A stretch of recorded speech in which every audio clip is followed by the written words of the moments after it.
یو باچا به هر وخت د شپې د بیدېدلو په وخت کې دا فکر کوي چې خپله لور به چا او څه ډول شخص ته ورکوي. یوه شپه یې په فکر کې ورغلل چې خپله لور به یو داسې شخص ته ورکوي چې ښه عبادت کوونکی وي. نو یې په هغه شپه خپل وزیر راوغوښتی او ورته یې وویل: وزیر صاحب، ورسه د نږدې مسجدانو ته او وګوره چې څوک په مسجد کې تر خوب لمانځه ته ارزښت ورکوي، او وګوره چې هلته لمونځ کوونکي شته که نه. کونه یې دلته ماته راوله. په هغه شپه ناوخته یو غل د غلا په نیت مسجد ته راوښتی و تر څو د مسجد څخه غلا وکړي. په دې وخت کې وزیر د خپلو عسکرو سره مسجد ته راغلی. غله چې ولیدل خلک مسجد ته راننوځي او د دروازې د خلاصېدو غږ یې تر غوږو سو، نو یې د تیښتې لاره ونه لیدل. ژر په دې خاطر پر لمانځه ودرېدی چې وزیر او عسکر یې د غله فکر ورباندې ونه کړي. وزیر او عسکر یې مسجد ته ننوتل چې ویې لیدل یو ځوان پر لمانځه ولاړ دی. وزیر وویل: سبحان الله، دا ځوان څومره په شوق سره خپل لمونځ کوي. غل ډېر بیرېدلی و.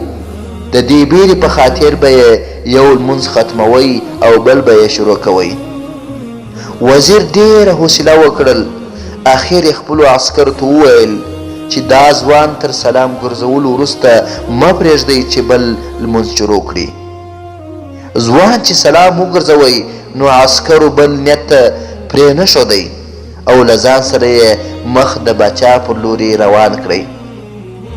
وزیر باچا ته د ټول لیدلي جریان کیسه وکړل. باچا چې د ده د لمانځه او دعاو په اړه د وزیر د سترګو لیدلی حال واورېدی، نو یې دغه ځوان ته وویل: زه د ډېرې مودې راهیسې په یوه داسې شخص پسې ګرځېدم لکه ته چې یې.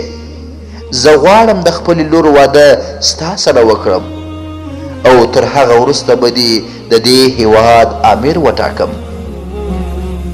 ځوان چې د باچا دا فیصله واورېدل او خپل نیت ته فکر وکړی، نو ډېر افسوس یې وکړی. سر یې لاندې وځړوی او له ځان سره یې وویل: ای زما خدایه، ما یوازې د بیرې څخه ستا لپاره د لمانځه تمثیل کوئ. زه دې د یوه هیواد امیر او د باچا زوم کړم. که چیرې ما دغه لمونځ په رښتیا او صداقت سره کولی، نو څومره نوم او څه سوغات به دې راکړی وی. یا ستره چښتنه، موږ ته په لمانځه کولو توفیق او بری راکړه. موږ ستا عاجزه بندګان یو.